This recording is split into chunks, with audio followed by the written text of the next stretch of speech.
Did you know? Metal Gear Solid 5: The Phantom Pain deliberately references a medical phenomena that's been relevant to the Metal Gear franchise for years. Phantom pain sensations are where individuals perceive physical feeling from a part of the body which is, for whatever reason, not part of the body anymore. In many cases, these experiences derive from the loss of a limb or organ. The sensations are rooted physically in the spinal cord and parts of the brain relating to the nervous system rather than being psychological. In Metal Gear Solid 5, Big Boss's left arm has been replaced with a prosthetic hook, fitting the plot into the name perfectly. When asked about the name, series creator Hideo Kojima said, "I want to kind of depict how you come back from war, and even if you make it back, you won't be able to make it back unscratched. Even if you come back, there's some pain with you. I try to depict this in my games. One way to do this is by my characters losing limbs. That's something I did want to put in the games." Kojima is famously an avid film buff and draws inspiration from movies and TV for various aspects of Metal Gear Solid 5. The Droid device carried by Snake throughout the game has a computerized voice. Fans immediately speculated that the voice was a reference to HAL 9000 from 2001: A Space Odyssey, but it was actually inspired by the female computer voice in John Carpenter's 1974 comedy movie Dark Star.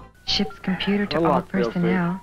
The map has been updated. When working on Metal Gear games, Kojima deals with problems similar to those of director Alfred Hitchcock. Hitchcock needed the audience to become attached to the characters in his more thrilling movies. To achieve this, he would feature ordinary people as main characters, making them relatable. Metal Gear characters continue to develop deeper and deeper lore as the franchise goes on, making them harder for new players to relate to. This is why the Phantom Pain begins with Big Boss waking from a 9-year coma. Everything from the past can be revealed to both Big Boss and the player without it seeming overbearing. With Metal Gear Solid 5 Ground Zeroes, Kojima made all cutscenes seamless long shots. The camera just moves around without any cuts, portraying a large continuous world. This wasn't just to impress the player, it's also another Hitchcock reference. When making the film Rope, Hitchcock tried to use as few cuts as possible between scenes. Cameras of the time could only film for up to 10 minutes, so cuts between the film were masked by zooming in and out of objects. The film ended up just having 5 visible hard cuts across its 80-minute runtime. When discussing some of the controversial themes in Metal Gear Solid 5, Kojima said, "If we don't cross that line, if we don't make attempts to express what we really want to express, games will only be games. I didn't want to stay away from these things that could be considered sensitive." He likened this situation to scenarios from the hit TV series Breaking Bad. In Breaking Bad, I also see that these guys are trying to go to the limit, trying to take it as far as they can to try and get their message across. For us as well, in games, we have to go to the limit. We want to stay within this limit of how far, pushing the boundaries of conveying our message. Another smaller reference was shown off in the Metal Gear Solid 5 E3 2013 trailer. A Seiko G757-5000 wristwatch is used as an overlay to demonstrate the passing of time. This device is almost identical to the watch used by Roger Moore in the James Bond movie Octopussy, the Seiko G7F7 5020 Sports 100. Speaking of movies, Kiefer Sutherland was recommended to Kojima for the role of Snake by Avi Arad, the man currently producing the Metal Gear Solid movie. Kojima also pays homage to several novels. At the 2013 Game Developers Conference, Kojima showed off a demo for the Phantom Pain that began with the words, "Okay Ahab, time to go." A bandaged man, who apparently watched over Snake while he was in a coma, says, "You can call me Ishmael." There's also a large whale emerging from an explosion in one of the game's trailers, and Big Boss now has a hook hand. This totals to 4 notable allusions from the classic revenge novel Moby Dick.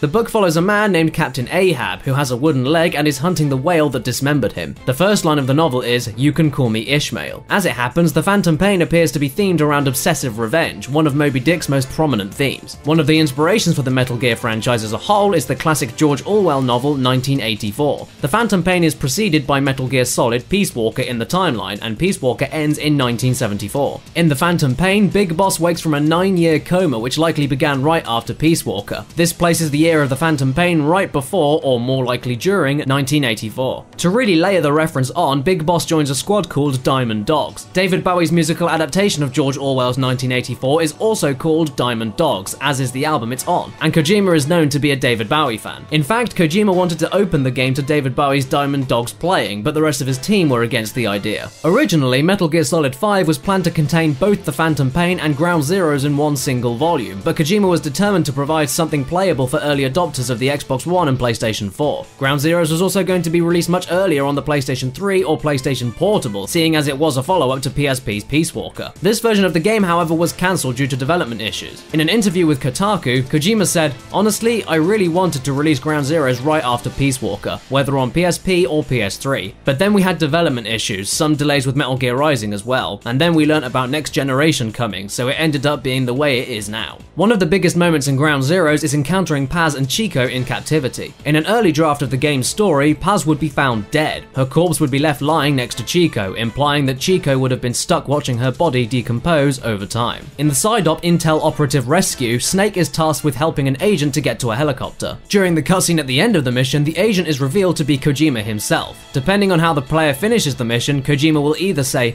"Snake, what took you so long?" referencing Miller from the E3 2013 Red Band trailer. What took you so long? Or he'll say, "Snake, that was perfect," if the player gets an S rank. From then on, Kojima will be in the helicopter as is shown on the main menu. If you wait a while at the mission select screen, Kojima will spin the mission list.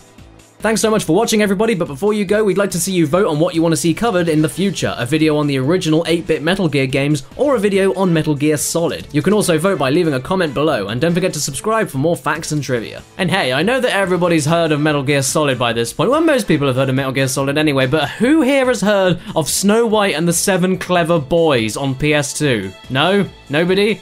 Well, I did a video on that game. It is just as bad as it sounds. Go on, be a clever boy and watch that video. Please? That'd be lovely, thank you.